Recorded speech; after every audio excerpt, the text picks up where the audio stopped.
Na tusonge mbele mtazamaji. Siasa katika kaunti ya Kisii ziligeuka kuwa vurugu Ijumaa baada ya kile kilichotarajiwa kuwa mapumziko msafara vuguvugu la Linda Mwananchi kuishia katika ghasia, mapambano ya mguu ni punye na lawama za kisiasa.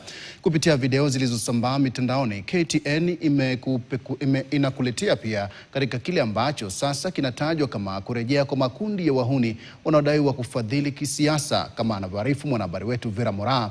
Tukio hilo limefufua upya mjadala kuhusu matumizi ya wahuni kuvuruga mikutano ya kisiasa kuelekea uchaguzi mkuu wa mwaka 2027.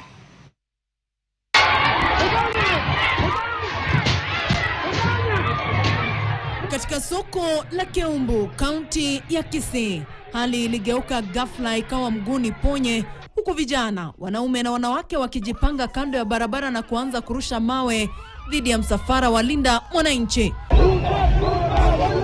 Vijana waliobeba marungu walinaswa katika video tofauti wakipita katika mitaa ya Kisii kana kwamba walikuwa wakielekea vitani. Kilichozua mjadala mkubwa mtandaoni ni ushirika wa wanawake katika vurugu hizo. Mwanamke huyu aliyevalia mavazi mekundu ananaswa kwenye video akidai aletewe mawe zaidi.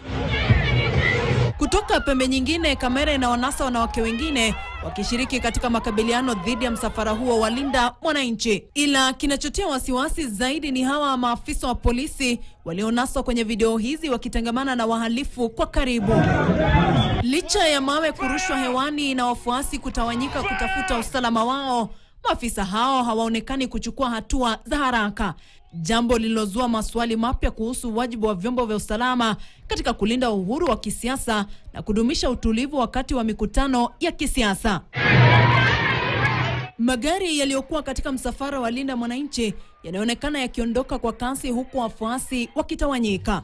Katika video hii, sauti inayodaiwa kuwa ya risasi inasikika wakati wa vurugu hizo.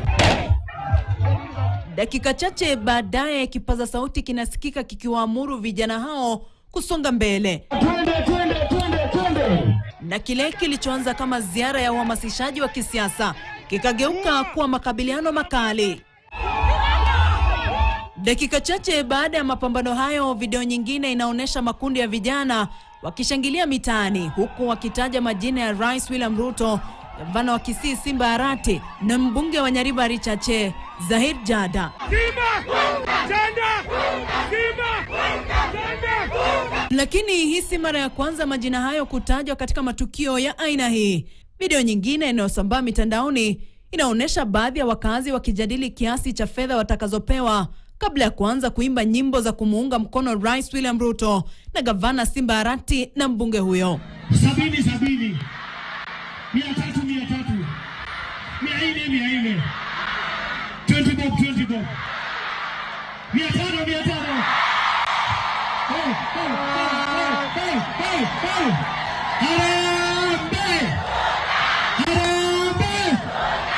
William Ruto Zahir Jada Simba Arati 500.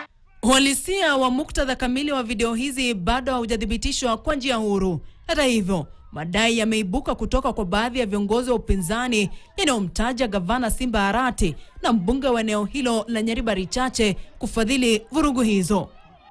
Gavana Simba Arati, kwa sababu ameshindwa kutuongoza kama wabunge wa Kisii na hana uwezo wa kutuongoza, sasa ile mbinu ambayo amebakisha ni ya kuleta magunzi watupige vita.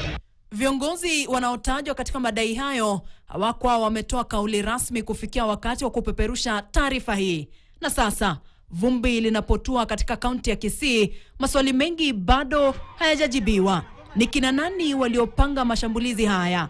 Kwa nini msafara wa kisiasa uliruhusiwa kuvurugwa mbele ya macho ya maafisa wa usalama? Na muhimu zaidi, je, wale waliohusika watawajibishwa? Vera Moraa, KTN. Kwingineko mtazamaji, ni kwamba Wakenya 60 zaidi waliokuwa wamekwama nchini Afrika Kusini kutokana na